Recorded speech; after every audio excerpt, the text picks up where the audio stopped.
beautiful sunny day here, perfect day for a bit of beekeeping. So what we're going to be doing is doing a brood inspection on both of these brood boxes. We've got our new Superlifter invention here, which is in this baggie, and people often ask, can you do a second brood box? And yes, you can. So we're going to show you how to do that today with our Superlifter. It's designed to lift exactly this configuration if you want to lift both of these boxes right off and get to the brood box below, or lift this box off and get to this one. So we'll show you both of those configurations as we have a little look inside these boxes here and check out what's going on in the brood nest. Okay, so to show you how to do this, basically it's a pretty simple process. We've tried to design it as simple and as easy as possible because lifting the heavy boxes was a real pain point for beekeepers. And thanks to all of you who have been writing in and sharing all your great stories. If you want to share something about the Superlifter, please chime in, let us know. We've been getting amazing rave reviews on it simply because it just makes lifting the heavy boxes off a simple ordeal instead of what was quite a hard thing to manage, especially on your own. And even if you're not, even if you're young and strong, it's still a much more preferred, easy way to lift those boxes off. So first of all, you want to get in your bee suit, because the moment you connect this and start setting it up, it's already opening the hive for you without you even thinking about it. So let's first do a tiny bit of prep. If we're going to go for lifting both of these boxes off, we want to make sure these are done up like this.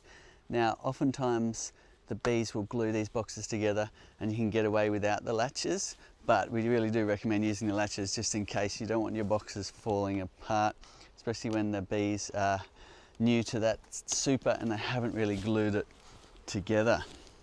And of course you're using your smoker, you're in your good bee suit, and that's you ready to roll. Now when it comes to the lifter, it's a case of just opening the zips and lifting these handles. So once you've got your hand on these, spread your hands apart, it is ready to go. We made it automatically set itself up in the right configuration to connect right onto the bottom, and that's step 1 is the handle. Step 2, it's written on the bottom bracket. Step 3 is up to the load point screws there. Step 4 is lifting like this. Now you notice when I lift this handle, it's already opened the hive for you. Done all of that annoying chiseling hard work for you. Now do make sure that you've lifted this all the way and set up your stand using these adjustment clickers. Now with a double box, or even with a single, if you appreciate an easy lift, we have our handles, and they connect right onto the same load point screws. So just for simplicity, we've used the same load point screws for all your connection points. You can go forward or you can go back. If you've got questions, put it in the comments and we'll get to answering those. So these are going to jump right over the load point screw here. Make sure it's over, then you're just doing up this big brass wing nut, and that'll just give you extra lift. Although it can be done without it, that will just make it a lot easier. So you're positioning yourself like this and you're lifting like that, and away you go.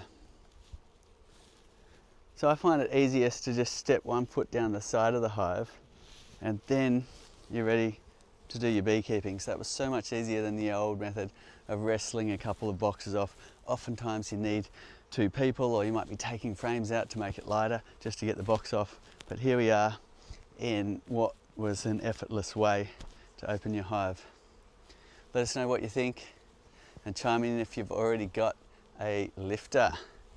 Any questions coming in? And let's do a brood inspection while we answer. Yeah, great. So yeah, we've got a couple of people saying they love their Superlifters. So What a great thing you and Stu worked on to help all the beekeepers.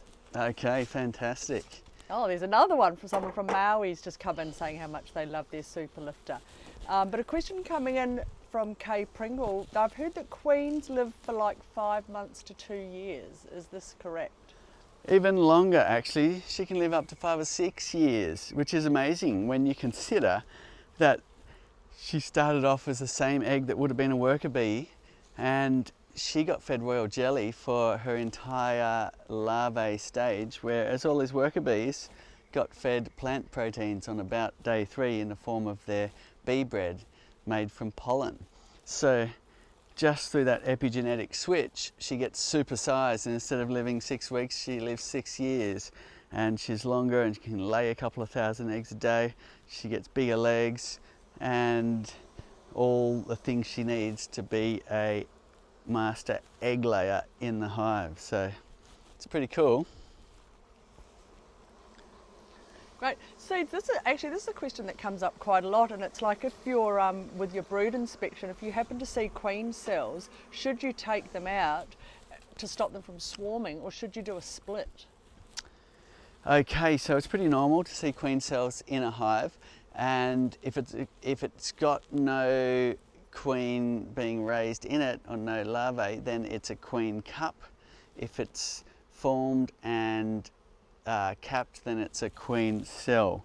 Now, it's normal to see a whole bunch of cups all around, and generally they not necessarily being used. But if you're seeing queen cells, then there is another queen being raised.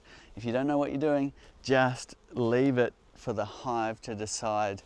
You don't want to get in a situation where you're knocking off queen cells, but the hive was busy superseding the old queen, and you've potentially then got a queenless hive. However, if you're getting more experience in beekeeping and you do want to play around, then what I like to do with those queen cells is use them for splits or to prop up a hive without them or so on, so you can actually take out that queen cell and move it to another hive, or take the whole frame with the queen cell on it and move it to another hive. As to whether you should run around knocking them off, some beekeepers do that, some don't. Let us know what you think. I tend to leave the hive to make those decisions. It's kind of a bit like whack-a-mole, where you could go knocking them off, and they're just going to keep raising them. Really, you need to get ahead of the curve and understand why they're raising. Perhaps they're about to swarm, perhaps it's in springtime, and just making more room in the brood nest is the better idea. By taking a split, taking half the frames out, if it's got a queen cell on it, all the better. Put them in another box, start a new colony, and alleviate that pressure that the hive is being pushed to swarm. So taking splits is great, or taking out some comb like we showed you a few weeks ago from the edge frames and putting those frames back in the center is a great piece of spring management too. Adding more boxes is another one, especially in those colder regions where it's common to add a second brood box or more than one super. So some options there, but basically if you're new to beekeeping, don't go around smashing all the queen cells. Great. Now Modern Vintage is wondering, seeds, they have a bit of dew or moisture inside their hive in the flow frames. Just wondering, is that a concern? I've never found it concerning. Now, there's different schools of thought around condensation in the hive, but generally condensation is formed when you've got humid air and you've got a cold surface that's colder than the air, and the moisture will drop out of the air onto that cold surface. Now, that can be an important water source for bees inside in those cold times when they're not flying. So having condensation on the walls, some beekeepers believe that's actually quite a good thing, so that they do have a water source internally. Where it's not argued about condensation is under the roof. So if you're in a really cold climate and you're getting a lot of condensation in the hive, good idea as part of your winter preparation to insulate under the roof a bit more. An old pillow or perhaps some styrofoam box or something like that under here will just limit the chances of condensation really forming on the underside of that inner cover and drooping onto the bees, because wet cold bees are dead bees and you don't want that. So, but otherwise pretty normal to find some condensation, especially in those colder times when you open the windows, especially if the bees aren't really up and using the super here. So let's say you looked in here, it was a cold morning and it was condensation, not many bees. You find if you just check in later, you will find, look at that beautiful honey there. They've gotten a bit hungry and eaten it out here, and there's a little bit of nectar. Lovely. You will find that later in the day it'll probably burn off, and that you can see it, and also that there's slightly less insulating, I guess, around here because you've got this little gap around the window, so that window surface will be slightly more prone to condensation. Not a real issue. Great. So, and then another question's come in on a similar kind of vein on that one is, if there is black mould in your flow frames, can you just leave it? Okay, yes. So if some flow frames haven't been used for a long time, there's a lot of condensation up there. Perhaps the bees perhaps they swarmed or something. There was a big drop in numbers. There wasn't much nectar around. They formed a smaller colony down here and didn't actually use the super. Then you can get to times, especially on this viewing window, and where you get condensation, then mould forming on the old wax and propolis that's on the frames. Now, while you can just leave it for the bees to sort out, sometimes you'll find that they decide not to really use that viewing end, which is annoying because it's lovely to see the flow frames with all of the honey in that rear window. So if you do want to clean it up, then at some stage it could be a good idea to pull out those flow frames and give them a good clean with a pressure washer, or even better, a hot water pressure washer. And some people have found that you can throw your flow frames in some cleaning vinegar or some bleach, and that will help really clean them up before pressure washing. But obviously you want to really make sure they've had a good wash after that before letting them dry and going back onto the hive. And please don't throw old flow frames away. We want you to put in the effort to give them a good clean and put them back on a hive. After about 5, 6, 7, 8, 9 years, we're finding people are wanting to give them a good clean up and put them back onto the hive and freshen up that rear window view as well. Right, now Malcolm's got a bit of a question. He's sort of saying, Seeds, you know, obviously you and Stu worked years on the flow hive and came up with the invention and the idea. And his question is that, you know, sometimes he finds it a little bit expensive compared to the competition boxes, which I guess are the fake flow hives. Just wondering, do they do the same thing? Okay, I think the saying a poor man pays twice is fitting here. But even worse than that, since the beginning, even before we got our flow hives on the market, we obviously did our crowdfunding, got a lot of exposure, got a lot of attention, and attracted the eyes of fakes who were wanting to copy. And at first they would just set up websites and take your money and deliver nothing. And while you get a bit of that still going on today, we put a lot of effort into taking down those scam sites and trying to not have those present. Now, and you also get the illegal fakes. Now, you know, we have our patents. They are infringing on those patents to both manufacture and sell those flow hives that are fake ones.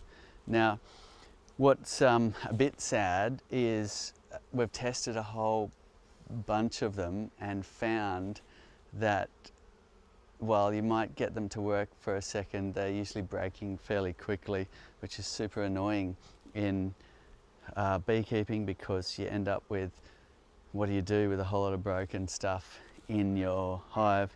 You won't get any kind of support or anything to help you there. So It's a bit sad really seeing that happen time and time again, and we get people ringing up saying, hey, I bought this and I've got this issue, and we go, well, what exactly did you buy? And it turns out they've bought something that's a fake copy and isn't working. So yeah, it's a space that's annoying, and yeah, I hope that the awareness is there to make sure you get the real thing and not the cheap, nasty rip-offs out there. So please be aware of those scams. If it looks too good to be true, it probably is. Often they're using our pictures and so on and selling you something very cheap. If you want to make sure, go to honeyflow.com. That is our website, and have a look. It will direct you through to your local store in your region. If you're in Australia, it'll send you to the AU, and it'll send you to the EU version or the USA version if you're there, and make sure you're getting the real Flowhive. Great, thanks Stu. Now, Tim's asking, and we get this every time we use the Superlifter, do the bees mind being tilted this way? No, they don't. In fact, we have been tilting bees like this for a very long time in conventional ways. If you dial back through our videos where we weren't using the Superlifter yet, we'd often upend the boxes, leave them on their end exactly like this. And the reason why we do that is you're not squashing bees because the bees aren't on this face. And the reason why we don't put them on their side is then honey would come out of the cells. But when you're keeping them in their same plane, if you like, then all that's happened is the cells turn from facing this way to that way, and the honey doesn't come out. And you can see that there. You've got nectar in some of these cells down in this corner. It's not leaking out whatsoever. So totally safe to tip your boxes over as long as they're in the same plane as the frames like this. And what's different though is we can tip it off in an easy way, and it's got a beautiful little stand for you, so you don't need to bend down and with this heavy box and try and find a spot for it. Right, and Lisa's wondering, do the latches that you've got on the side of these boxes come with the Superlifter? Okay, so we've got various different options for you. You can get bare bones or you can get bells and whistles. Have a look at honeyflow.com. Yep, great. And also, if you, as Cedar said, if you get the standard and you want the latches, you can also buy all those latches and screws extra as well. So that's pretty good. Okay, let's pull out a frame. Been talking too long already, and see what's going on in here. Sometimes with a double box like this, in our area, the brood nest is more concentrated in one or the other. So let's just have a look and see whether we've got brood down here or not. So we're just pulling up a frame there, like that, and we'll have a look and see what is going on. Slowly, gently on that first one. And there you have some old dark comb. Not much in it apart for some bee bread and some nectar. So that'd be a perfect one to cycle out towards the edges. When it's looking really dark like that, then in fact we don't need to cycle that out towards the edge because it's got no brood in it. But before we make that decision, we want to check down the cells in some good light and look for any bee eggs. So what am I seeing down those cells? Not seeing any bee eggs down there, and the same on the other side. Shaking the bees off so you can get a good look. Looking down the cells for any sign of any activity. So I'm not seeing any bee eggs down the cells. So therefore I could, here we go, tiny little bit of brood. So if I was to take this frame away or cut out the wax, then that little bit of brood would get sacrificed. So in that case, you shift this to the edge of the hive, wait till that brood's emerged, and then take that away. And that's part of our cycling, of cycling out old dark comb like that, So you only really want it to be used for a couple of seasons, and then you want to freshen it up. And it's easy to freshen up if you're using naturally drawn comb, because you can just cut that comb out, put the frame straight back in, and there's not that need to go back to the workshop and prepare foundation and so on. So it can all be done in one quick go. So let's just have a look at this hive, and by all means chime in if you've got any questions. Using the Superlifter today, doing a brood inspection. We are in our autumn or fall, and the days are getting a little bit colder, but they're still nice and warm. Perfect day here for beekeeping. Now I can pull out another frame just to have a look, but I suspect the brood nest is up top here at this point, but we need to verify. If we're seeing hardly any brood here, we want to make sure there is some somewhere in the hive. We want to see nice healthy brood. So there it is again. So this frame isn't so dark. If you look at the colour between these two, you can tell one's been used more than the other. Well, one's dark brown and one's a slightly lighter brown. So this one I'd keep in circulation for longer. A lot of bee bread in this section here. Gives a thumbs up if you can see all of that bee bread. They've gotten the pollen balls off their legs, they've jammed them into the cells with their heads, they've topped it with their special sauce and enzyme, they've fermented it into a beautiful bee bread ready to raise their young. It's so cool, see all the different colours. So he's just had a couple of people, maybe they didn't notice, wondering, do we not use a queen excluder? We have got a queen excluder. It's probably not that necessary when you've got a double brood box like this. Fred Dunn in the colder climate there will tend to use no queen excluder, a box, an ideal, and then the flow frames on top of that. Whereas here you could probably say that they're unlikely to lay in the flow frames if they've got all of this space below. So the queen's unlikely to lay in the flow frames in this configuration. However, to be sure, you can use a queen excluder and make sure the queen's never going to get up and lay in your flow frames. I'm going to put that back in here and move this old darker frame to the edge so we can let those few brood cells emerge, and that way it'll be ready to cycle out of the hive and put the frame back towards the center. So notice how I'm putting this down and there's a very close proximity between the wall and the comb. You want to avoid that, because what can happen is the hive beetles can really get in there and lay without the bees being able to stop them. So for that reason, I'm going to make sure I push the frame across towards the center by putting my hive tool in like this and levering it off the wall. There we go. And that will give enough space for those bees to access the whole comb surface. Really important if you've got small hive beetles in your area. Most places do, some don't.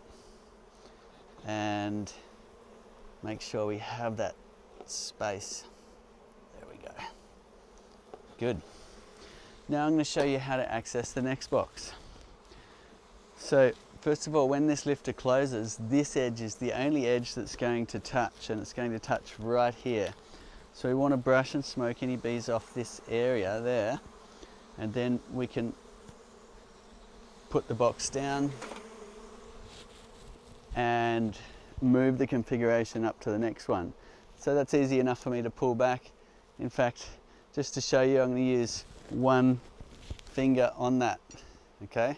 One finger, and I'm rolling what was a lot of effort with 2 full supers, a lot of honey in there and so on. It can get really heavy. And now I'm going to choose my moment, brush those bees away and land it right there like that. Now, if I can leave those handles there if I want to. Don't really need them for the top box, but it's a nicety as well. If you have them, you can make it even easier for lifting even a single box. So as I go down here, I'm going to collapse this pole like that, And then I'm going to use my bee brush just to brush any bees out of the way so we don't end up with a scenario with bees getting squashed. So you do your best you can like that, but this gives it a nice controlled way of closing your hive. Really different to the old way of you got this heavy box and you kind of waltz up and you go, ugh, that'll do, and you drop it, lands where it lands, squashes a lot of bees and so on. Of course you can squash bees with this as well, but you have the option to be gentle and slow with your closure. You can use a lot of smoke and take as much time as you want just to close that hive up. Now again, back on the handles like that, super easy. Now we're going to go a box up like this, and we must undo the latches though, because this has the power to tear these latches right off. So we undo our latches, and that way up we go. We haven't found a box that this won't open yet. Sometimes you can get into the situation where you do this lift but the whole hive wants to tilt, and it's a bit counterintuitive, but just leaning on it will stop the hive tilting and give you, but this leverage will give you the power to crack open the most stubborn boxes. So two-stage telescope there to get up to our position. You're checking again that these are all connected, and then it's a case of rolling this over like that, and here we are in the next brood box in this case. So let's see if we've got some good healthy brood here. I'm really hoping to see that. If there isn't, then we're going to need to do something about it. I suspect, looking in the hive, how they're behaving, there should be a good brood nest here. Keep those questions coming in. Great, so just before with that dark comb you had, Helen's wondering, do you cut the old comb off? And if you do, what do you use it for? Okay, the answer is yes. It's easy with naturally drawn comb. We don't have any plastic foundation or wire and wax foundation in these frames, so you can simply just cut it out, put the frame straight back in. You can take that comb inside, don't leave it out for the bees, you don't want to promote robbing. And there might be some really nice sections of honeycomb you can add to your cheese platter or take to your next party, or it might be not much honey in it and it may just need burning or composting, but do keep it away from the bees. Or you can collect some wax from it and save that for making candles. So we're seeing some brood here, which is great. There's the cap brood. You can tell the difference there between cap brood and honey. I'll just shake those bees off. I'll have a quick look for the queen first, in case she's up there somewhere, and then that'll give us a really good look. So if you're trying to get bees off a frame, it's a quick sharp shake like this, diagonally across the box. So if the queen was on there, she would go into the box and not onto the ground where she might get stood on or may not make it back into the hive. And that gives you a much better look at what's going on. It's okay to have a few bees on there, but if you need to look at the frame to do your inspections for pest and disease, you need to shake those bees off and get a really good look. So interestingly enough, I'm seeing a cell there with a little hole in it. Now that straight away I'm looking at that and going, okay, that's interesting. I want to make sure that that isn't a sign of AFB. Now it's sunken dark cappings, but that one's raised, so that one's okay. But you're always on the lookout for sunken dark cappings, perhaps with piercings in them. And the other side looks good too. You're seeing a whole lot of young larvae down here, so it gives the thumbs up if you can see the larvae, the shining white larvae down those cells. Have we got the light angle right? Maybe it's up here like this. Anyway, it's great to see, and you might find bee eggs too if you look closely down the cells. So that's good. It's not an amazing brood pattern, but because there's larvae all around, it's actually a lot of brood in there. Very cool. It's interesting, these little white marks I'm seeing. Another thing of interest at the moment is looking out for hygienic signs of uncapping and recapping that they call bald brood, and that's said to be a great genetic for dealing with Varroa, which has now come to our area. So cultivating those genetics of bald brood. Once upon a time, beekeepers scratched their head and wondered what it was, and now they look at it and go, oh, that's a great trait to try and cultivate. Okay.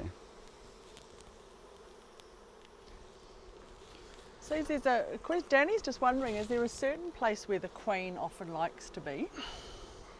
Yes, she's usually in the brood nest somewhere close to the centre. She can be anywhere, but often she'll be right centre of the brood nest. Some say on those warmer, on those colder days, she'll be on the warmer side of the hive.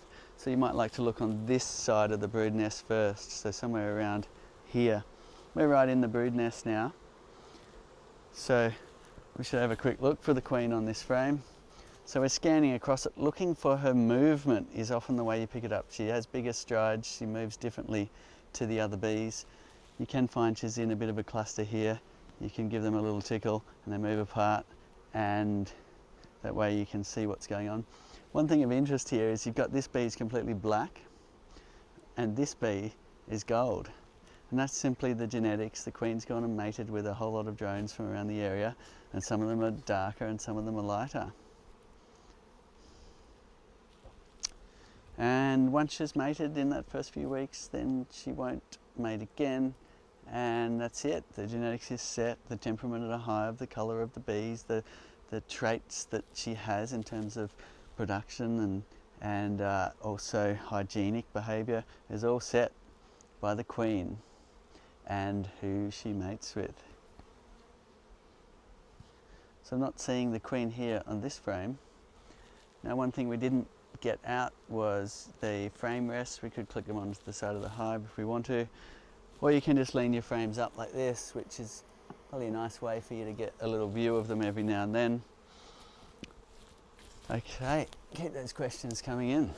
Yeah, I love this one. Mum Life Mayhem notices that on really sunny days, a bit like it is for us here today, the bees seem really active, but it looks like they're going to swarm, but they don't. Is that kind of just a usual thing? Do they just want to be out in the sunshine? Yeah, yes, you're probably looking at what's called orientation, where you've got a whole cloud of bees kind of aimlessly flying around in front of the hive, which is quite different to swarming, but it can often trick you. You go, wow, is that hive swarming? Go and have a close look. If they're just flying around and landing again, you'll find that that's a whole lot of young bees in a batch orientating together.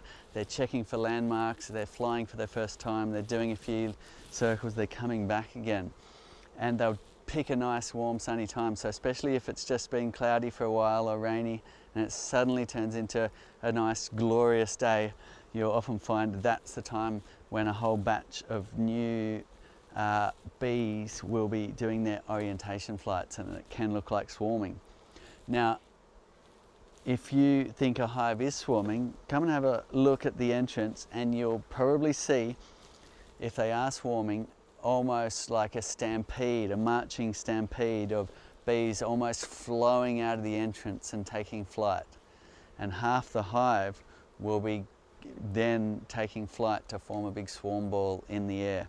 So that's the way you can tell. Get up close and have a look. If they're flowing out of the entrance in big marching lines, then they are preparing to swarm. You'll need to stay around, watch where they go, and catch them and put them in a new box. Right, and Mum Life's next question, Cedar, is do you ever get stung? Yes, I get stung a lot, mainly through complacency. As you can see, I'm not wearing my gloves. I always have them handy, just in case the hive starts to get stingy, and I'll put them on. I don't enjoy lots of stings. I prefer to always wear a good bee suit and veil, especially on the face, isn't fun. But at the same time, you know, a few stings is fine in my book, so it's up to you and what your preference is. If you're really adverse to stings or you react badly, then wear your gloves, wear your bee suit, protect yourself, take all precautions to limit that.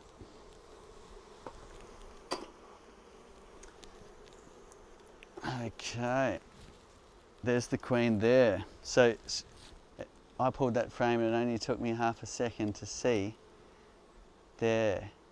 And even though she's very similar to the other bees, you get your eye in and she moves differently. She has that longer, she's often not as striped. She can be striped, but mostly she's not. You see she's also been marked there with a marking pen. And that can be helpful for finding the queen, also telling how old she is. Okay. Looks, where did she go? There she is. Gives a thumbs up if you can see the difference between the queen and the worker.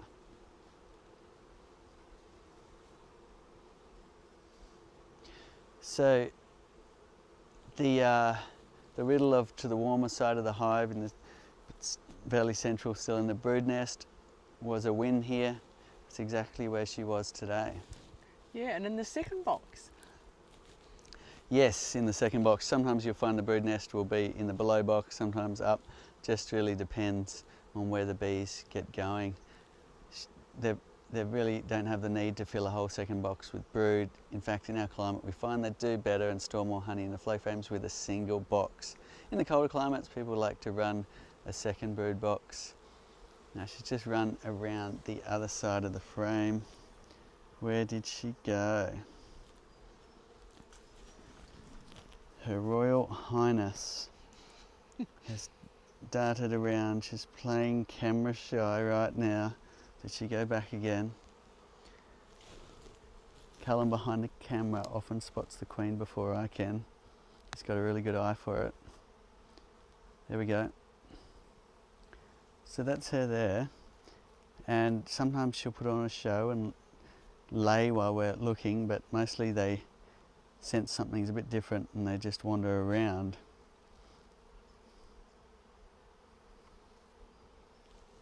Beautiful. But she's laying well. Look at all of this brood. This hive's going to have a lot of young bees, so she's a keeper. Fantastic. So to Cara, new beekeeper, so welcome Cara. And just wanting to know if you get like one flow hive, can you just keep one, or will you need to keep adding more and more as the colony expands? Cara lives in a neighbourhood that she's just a bit aware of her neighbours and not wanting to sort of overwhelm them with, I guess, all these beehives. Yes, you can keep one flow hive for sure. Now, come springtime, you've got options. If your bees are really doing well, I do recommend taking splits, and if you don't want another hive, somebody else really will. That will really reduce the congestion in your hive in a big way, and they'll be quite unlikely to swarm, which is half of them leave and find a new place which hopefully isn't in your neighbour's mailbox. So doing your spring management is important in those urban areas if you don't want that situation where a swarm ball's flying over the fence. Now, then you have two, which you can either sell that second box or give it to somebody to help them get going in beekeeping, which is a wonderful thing. Or you could go about it a different way and decide just to keep your hive limited from swarming by adding more space in the hive. So in the spring, you'd be adding perhaps a second brood box or another super, just to really alleviate that primary cause of swarming, which is too many bees to fit in the box, congested, and really building up, nowhere for the queen to lay, and half of them will do what they naturally do and push the old queen out to divide the colony and alleviate that overcrowding. So yes, the answer is yes, you can. Just stick to one box depending on what strategies. I always find having a couple is really handy. Let's say one hive lost their queen for whatever reason. You could then get a frame from this one, put it across to the one that was queenless, and as long as there was some eggs down the cells, the hive could then raise a new queen. So it's super handy in your beekeeping to have more than one hive. People often keep quite a lot of hives in suburbia, like 20 hives in their backyard and things like that. Now you can get in a situation where neighbours start complaining, and you'll need to then move some of those hives somewhere else to lessen the amount of bees that are flying around. Now, jars of honey are always a good idea. So when you're keeping bees in your backyard, make sure you're sharing some honey around with your neighbours and keeping them sweet. And I'll add one more bit to that question. Yeah, good on you, There Suze. are some areas in the world that do have restrictions from council on how many hives you are allowed to keep in your backyard. Mostly there isn't a whole lot there in terms of restrictions, but it could be worth checking with your local council whether there is any restrictions on numbers of hives for backyard or rooftop beekeeping. Yeah, great point, Cedar. And then we've got someone on the Sunshine Coast, and half of their hive did swarm, and they're wondering, do you think they will build back up this close to winter? They're on the Sunshine Coast, so just up the road. Sunny coast. If you're quite close to the coast, you'll probably find you get good honey flows all through the winter, and sometimes you can even get hives booming in winter and be splitting them. So it's a wonderful spot to keep bees. You've got a year-round patchy season at a guess where you are. If you're a little bit inland, even like 10 kilometres or more inland, then you may find there's not much happening over the winter in terms of flowers, and your hive will slow down. However, as long as they do raise a new queen, there's usually around the sunny coast something for them to go and get and to keep them alive during winter time, even if you are a little bit inland. And so my guess is your bees will be fine. Just check whether they do have a laying queen or presence of by looking for brood and young larvae in the cells. So get in there in a couple of weeks' time and just check in and make sure your hive is queen right. And queen right's the term for when you have a good laying queen. Great. Horatio's tuned in on that one, Cedar, and just saying about how many hives, and Horatio's in New Jersey on 1/4 of an acre, and they're only allowed to have 3 hives. Okay, so there you go, 1/4 acre, they're allowed to have 3 hives. So good idea to check in those built up areas whether there is a limitation on numbers of hives in your backyard. Keeping in mind that there are hives everywhere all the time anyway, in trees, in wall cavities and so on. So adding another hive probably won't make that much difference to how many bees there are on the clover in your neighbour's backyard. Great, and Horatio's also wondering, Cedar, will, I don't know if I'm saying it right, will the Damery system help keep one box? Do you know that? Okay, chime in and let us know what you mean by that. Or send us a link to what you're talking about there. Lauren's asking, Cedar, when you are doing these hive inspections, what are you really looking for? Well, first of all, the main thing I was looking for was that we did have a laying queen. And that's often the main thing you're looking for, especially if you see the numbers dropping. You're looking through the windows, you can't see many bees, the activity at the landing board's reducing. You want to check that you do have a laying queen, and if that hive is really dwindling in numbers compared to another one, then you might keep looking for any signs of anything that is weakening the bees. They could have an outbreak of chalk brood, which is like little chalky looking mummies where the brood actually, a lot of it dies from a fungus called chalk brood. Or you might be looking for, the beetles might be taking over a weak hive, in which case you're looking for those little beetle maggots and a wet area on the comb showing that the beetles are on their way to sliming out your hive. Or always on the lookout for AFB or EFB, which is American foul brood or European foul brood. And the larvae in the cells will die, turn a yellowy colour, and a quick test to see if you've got AFB would be to poke a matchstick in. If it comes out looking mucusy and stringy, then you'll need to investigate further with that one, and that's probably the worst one you can get. So I hope you never get that one. It does mean destroying the colony if you get AFB. Okay, so in this country, some countries you are allowed to save the colony. So this is interesting. We have some drone brood here. We've got some honey. Now we've seen some really good brood over here, so we're not worried about the hive being queenless. I'm going to shake these bees off. Again, quick sharp shake like this, diagonally across the box. In case the queen was on there, she's now fallen into the box, not onto the ground. So this is cool, just a little illustration of, there's the worker brood there. And I'm looking down the cells, and I can see a lot of young white larvae, which is great. So all of these will be looking like nice capped brood soon enough. But over here, we've got brood that looks really quite different. Chime in and let us know what it is. Can you tell the difference between that brood and what it is? So, and over here, we've got honey, which looks different again. It can range from being dark to light, but if you dig your hive tool in there, you can see it's definitely some nice honey. And the bees will fix up my damage really quite quickly. Chime in, let us know what this is in terms of brood compared to this. We got any answers coming in? Not yet. Come on, peeps. Come on, peeps, let us know. What is this brood here? Okay. Keep those questions coming in. Seeds, we've got Esther. She got a nuke last Thursday and moved it into the Flow Hive the next day.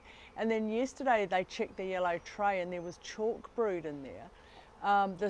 This person that they bought the bees from has said that they will give them another nuke, or I can give it a go. I'm not sure what that means. Just wondering, what would you suggest, Cedar, that they do? So they only put them into the hive, and then obviously it had chalk brood in it. Okay, good idea to keep an eye on that. If you can't get on top of the chalk brood, then usually the answer is to introduce some new genetics, which is a new queen. Now, chalk brood is around everywhere, and it's a fungus that mummifies the little brood, and well done for noticing that falling through into the tray. Great use of the tray is to inspect it and have a look what's in there, and you've seen little lumps of chalk showing that you've got chalk brood.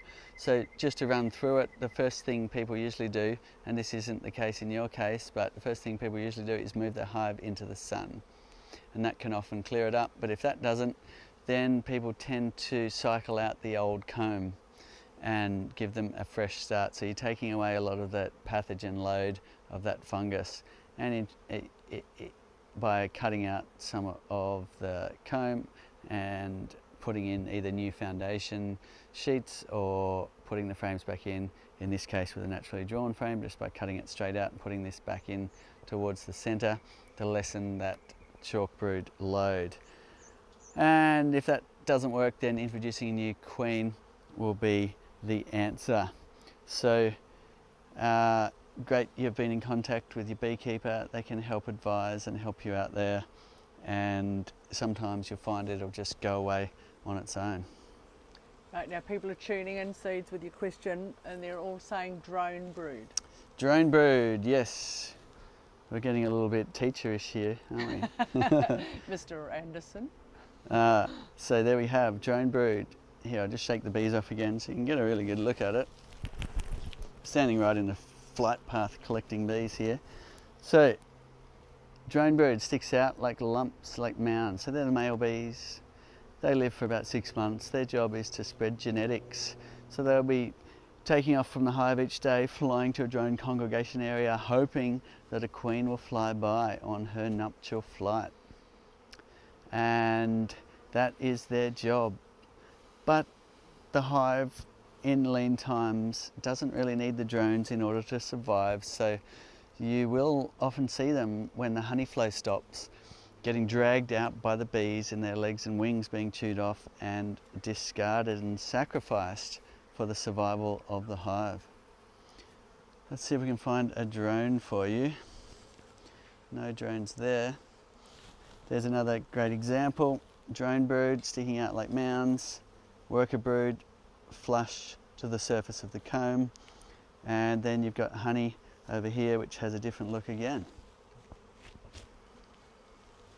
Beautiful.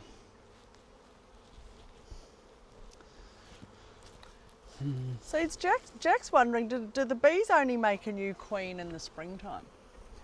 So springtime is a time when bees are making, especially if the hive's crowded, they will make swarm cells, it's called, and prepare for dividing the hive. Their natural method of dividing.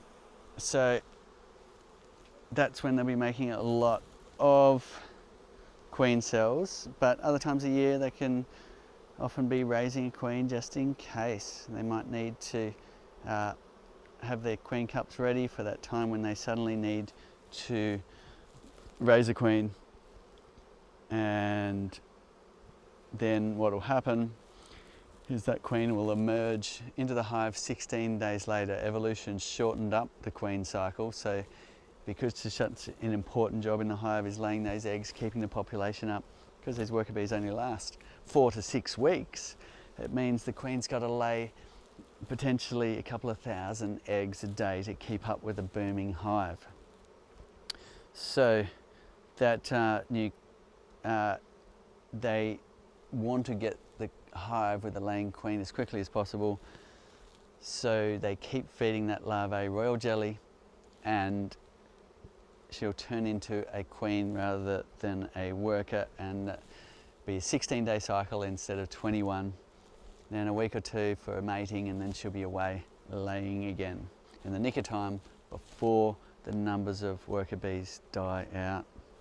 So that's the reason why they're a little bit trigger happy on raising new queens, to make sure they don't get caught out with no queen.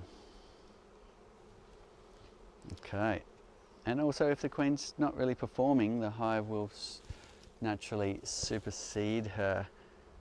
It's not like she's the boss of the hive, she's really a slave to egg laying, and the colony will ball her and off with her head if she's not doing a good enough job.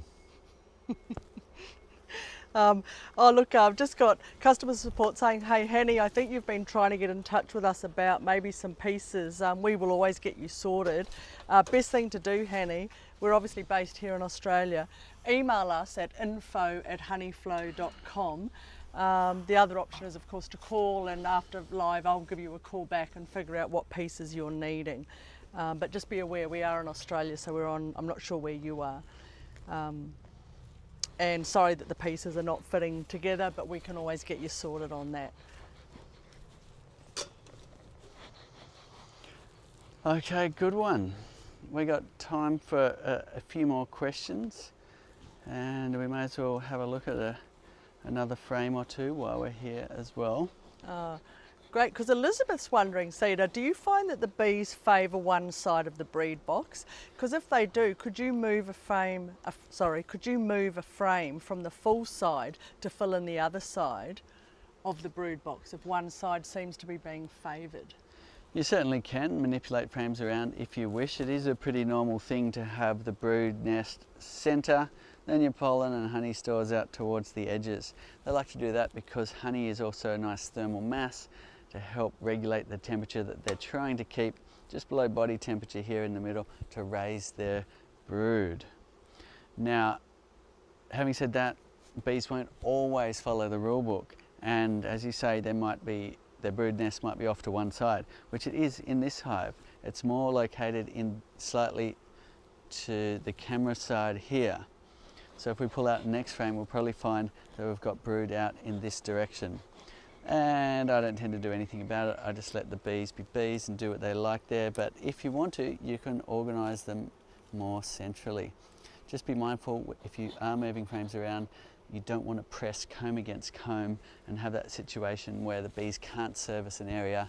And if you've got those small hive beetles, they can lay thousands of eggs in there, which can really lead to a slime out of your hive. So just be mindful to not press comb against comb when rearranging frames in a hive. Well, this one's a bit of a full-on one, Seeds. It's from the Seymour family, and they're just wanting a bit of help because they're in a small town, and they use planes to spray for mosquitoes in their area, and they spray in the morning, and it's killing the bees. And just wondering, could they put the tent in could they put the hive in a tent or something like that? Oh yes, that is a bit of a nasty issue, and one that we need more awareness around in terms of pressure. But one of the important things of becoming a beekeeper is you start sticking up for the bees, and that's important because we've got issues with a lot of bee losses and a lot of species of bee we are losing. We need to stop spraying so many chemicals, especially onto flowers. But to fix your specific issue, yes, you can shelter your bees from times if you know they're spraying. Now, probably the easiest way to do that is to get up nice and early in the morning, make sure your bees are in the hive, use a little bit of, just a few wafts of smoke around the entrance if there's still a bee beard outside the hive, so all the bees go in, and then close the entrance with one of our entrance reducers upside down as a closure. Or you can you put anything in the entrance like rags or some steel wool or anything like that. Make sure they do have a lot of ventilation and they're not going to get too hot though. So if they're out in the full sun and it's very hot, give them some shade. And if you are blocking the entrance, you're going to need to make sure there are other ventilation areas. If you've got our Flowhives, then you have the screen bottom board. Take the tray out to allow maximum ventilation, and you can keep the bees in there all day as long as they're shaded, and then let them out again in the evening. And that way you can avoid them foraging onto flowers that have been sprayed with insecticide. Okay, I was wrong. There is mainly honey here. Actually, we've got a bit of brood. A nice little patch of brood there, but a lot of honey. I can tell straight away by the weight of this frame. Honey's heavier than brood. But a nice little brood patch there. And same on the other side. They got a little patch there, and then they're using the rest for honey stores. Plenty of nectar coming in. That's another thing you're looking for, is making sure the hive has what it needs in terms of nectar and pollen stores. In cases where there's no honey around the edges and there's no honey stores, feeding the bees is a good idea. Feed them some sugar in the form of either dry sugar feeding or sugar syrup feeding, and that way you'll give them some stores to survive on in times where there's nothing for them. Okay, I'm going to put that back in while we answer a couple more questions. Yeah, look, we've got Warrant, I love some people's names, Warrant Wife NC, new to beekeepers and new Flowhive owners, and they're just wondering, of course, we've probably run out of time today, can you show harvesting honey from the Flowhive? Oh, absolutely. So tune in again next week, we'll show you harvesting honey, and that's a wonderful thing to do, and it's such a joy with our Flowhive invention. And we have really changed what was a whole room in your house, a whole extracting line, decapping benches, hot knives, buckets, sieves, centrifugal extractors, a whole lot of mess and a whole lot of work, into a turnkey solution where you simply turn the handle and watch it flow out and you fill up your jars, and it's a beautiful thing to experience and a beautiful thing to share as well, which is a really new thing in beekeeping, is this idea to really share that experience of watching the honey flow out of the hive and filling up those jars. Of course, when you're around beehives, be mindful, some bees are more aggressive with their genetics, and having some bales and some bee suits around is always a good idea. Okay.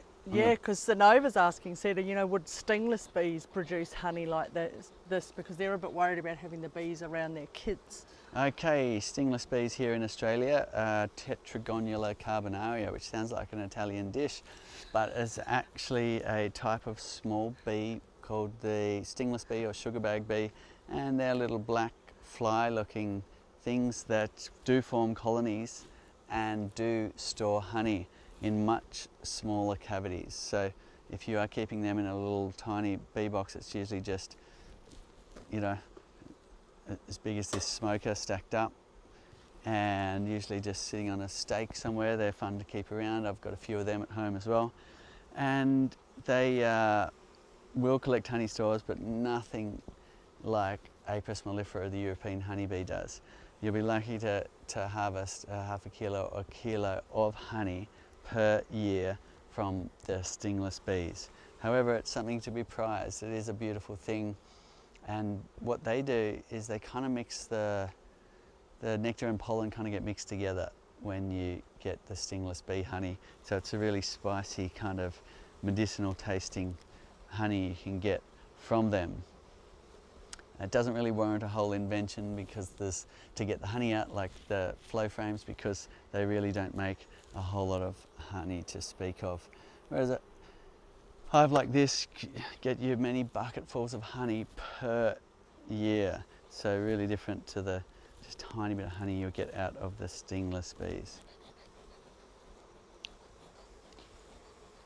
Right, so Eric's wondering, Eric got their bees about a month and a half ago and the brood box is getting really full. I'm not sure where Eric is, but Eric's question is it time for another brood box to prevent the swarm, or can I keep them in that one box? Okay, so whereabouts in the world was it? Eric doesn't actually say. Okay, let's assume you're in the northern hemisphere where the bees are really building up. What you want to be doing is your spring management. And that means, as you say, making sure they're not getting too crowded in the hive. So there's multiple options for you in terms of managing the overcrowding. And it's always a little bit of a balance, because you do want your bees to be, a lot of bees in the hive, and to have, room for honey stores, but not too many boxes on there. But you also don't want them to be overcrowded. So as a beekeeper, you're kind of making that decision for the bees to say, I'd really rather you not swarm, so let's make some more space in the hive and reduce that swarming trigger of overcrowding. Make sure there's enough room for the queen to keep laying. So to do that, on a simple level, you could simply take some of the honey stores, which are usually on the edge, like we were just starting to see here, take them away.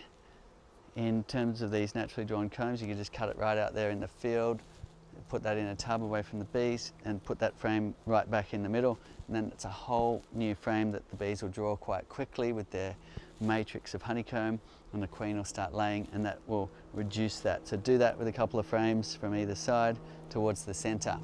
If you're using foundation, you'll be preparing one prior and swapping it and putting that new foundation frame back towards the center. Now, what I tend to do, and my go-to method, is when you've got a lot of bees like that, you do a hive split, and that really reduces in a radical way the congestion, because you're taking potentially half of the frames out of the brood nest and putting them into another hive, which gets you another hive. And if you don't want one, somebody else surely will. You can sell that or gift that to somebody to help them get going with their beekeeping journey. So that's a wonderful way to do it. Or you can add more boxes. Like you see here, we've got 2 brood boxes. Now that's less common in our area because we're in a temperate climate where the honey flows aren't as big and strong and condensed all into one area of the season. So in the colder climates, it is common to have a second brood box. In the more temperate climates, then a single brood box and a single super is often all you need for your flow hive beekeeping. So if you are in one of those colder regions, adding a second brood box in spring, or you could leave a single brood box and add a second honey super.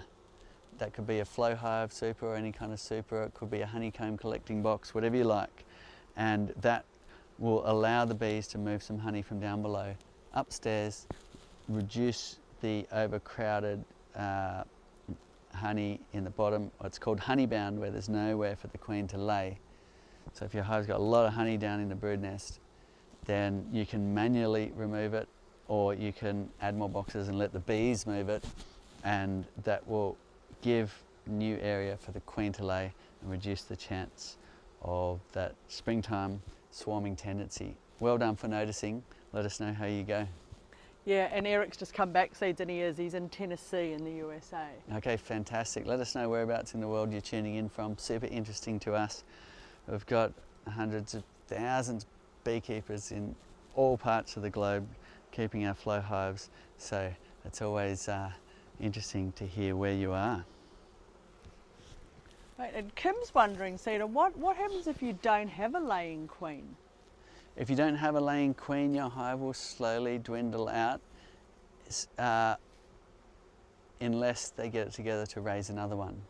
If you accidentally squash the queen during a brood inspection, then chances are they will raise a new one. But if they don't, then you've got what's called a queenless hive, and it will just slowly reduce in numbers. The worker bees will slowly die out over the next couple of months, and you'll find that the worker bees will usually start laying. Now, they can lay eggs, but they're not fertilized, so they can only lay male eggs. So then you'll end up with a hive full of drones.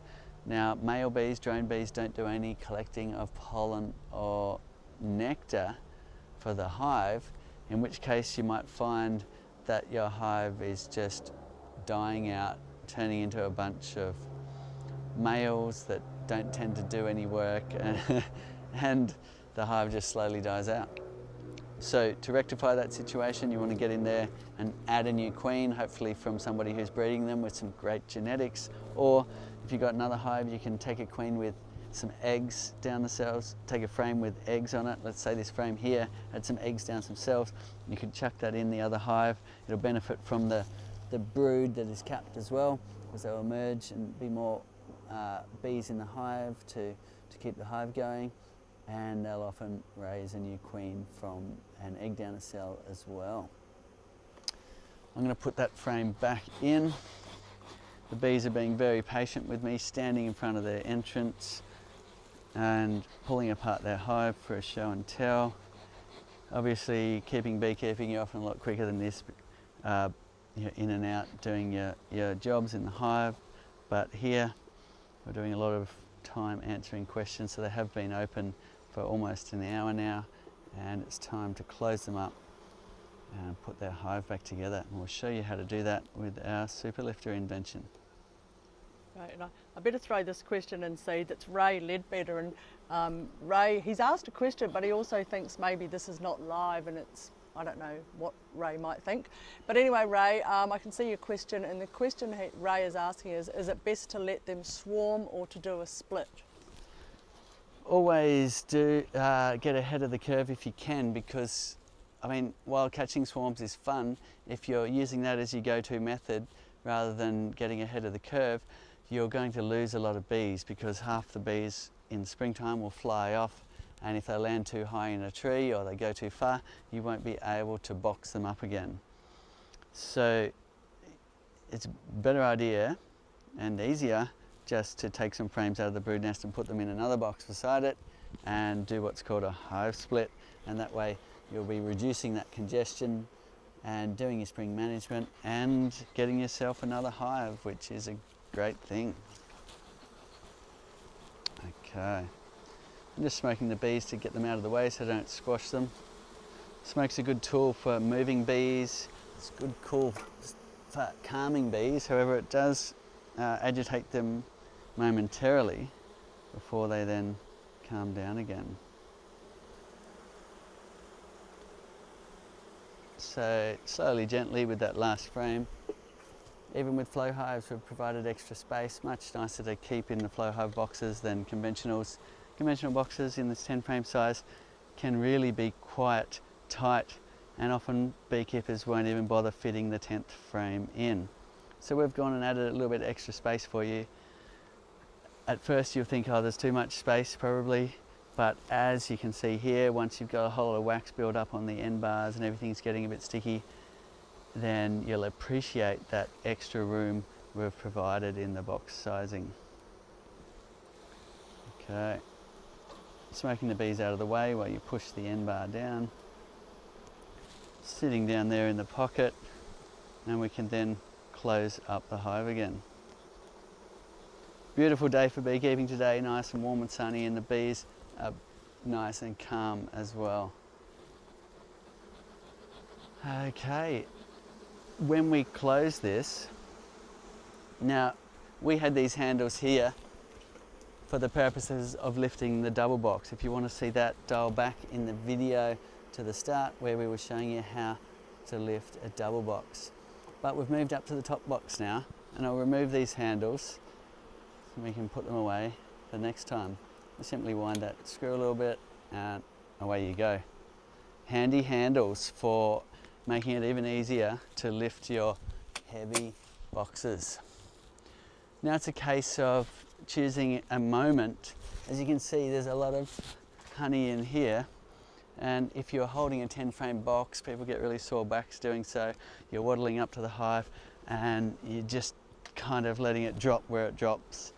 Whereas with the Superlifter, you do have the advantage of just being able to gently, in a controlled way, put that box down. The first place it's going to land is right here on this edge and nowhere else. So that's the only spot we need to focus on at first, is this edge where it's going to come in contact. You're leaning it over. In this case, the excluders come with the box, but it's sort of half hanging off. I could choose to put that down first just by doing that. It might be a better, more controlled way to do it if it's half off already. You could nail this to the top box if you want to, and that would mean you don't have to remove the excluder when you go to do your brood inspections. The lifter would lift it up for you as well. So now you've got no bees on that edge. Opportune moment just to close that up like that. You're lining it up with the hive, and now we can collapse our pole leg here with these clickers, and you've got it, but it's not closed yet. And the reason why I'm not closing it yet is there's still bees in the way. So you can use the smoker. If you've got a second person around, they can help you. Otherwise, you're doing your best just to get your bees out of the way as you slowly close your box. You can take as much time as you like, and that's a completely different, much more controlled way to do your beekeeping and put your boxes back on. A lot of people are extremely excited about this invention, and one of the points they really like is the way you have that beautiful control of placing that box back on the hive, because it used to be quite an effort and quite an uncontrolled kind of dump of a heavy box onto your hive again. And you simply just pack your lifter away for next time. Thanks for watching. Let us know what you'd like us to cover. We have a great online beekeeping course at thebeekeeper.org. Experts from all around the world have put some great content there. So if you're new to beekeeping, that's a wonderful spot. If you enjoy video learning, it's free to try and also an amazing fundraiser. Have a look at thebeekeeper.org. We're raising funds for bees, for habitat, for advocacy for bees, and it's been an amazing success and gets rave reviews. So if you do want an online training course, have a look at thebeekeeper.org. See you again next week for some more Q&A. Let us know what you'd like us to cover, and we'll have another show and tell for you. There was a request for some more honey harvesting. We're definitely happy to do that. So see you again next week, and we'll have a honey harvest and hopefully some more interesting things to show you.